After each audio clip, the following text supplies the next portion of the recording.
Itinanggi ni Public Works Secretary Manuel Bonoan na may ghost flood control project sa Nauhan Oriental, Mindoro. Sa programang Storiko ng One News, sinabi ni Bonoan na nagkaroon lang ng miscommunication.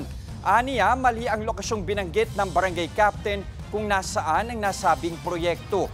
Matatanda ang pumunta sa sitio Dike sa bayan ng Nauhan ng News 5, ngunit wala silang nadatnan na flood control project. Now I had been given the report. Yung pong sinasabing na post projects in Nauhan ho, hindi ho totoo yan. I think there was just a little miscommunication where the locations are. Sa hiwalay na panayam sa programang Ted Filon ng DJ Chacha sa True FM, nanindigan si Bonoan na hindi siya bababa sa pwesto. Ito ay sa gitna ng mga panawagang siya ay mag-resign na dahil sa umano'y mga anomalya sa flood control projects. I leave it to the pleasure of the President. As I said, yung my tenure in Secretary is the pleasure of the President. Mga kapatid, Jess De Los Santos po, ang inyong kasangga sa paghahatid ng balita para sa may alam at may pakialam.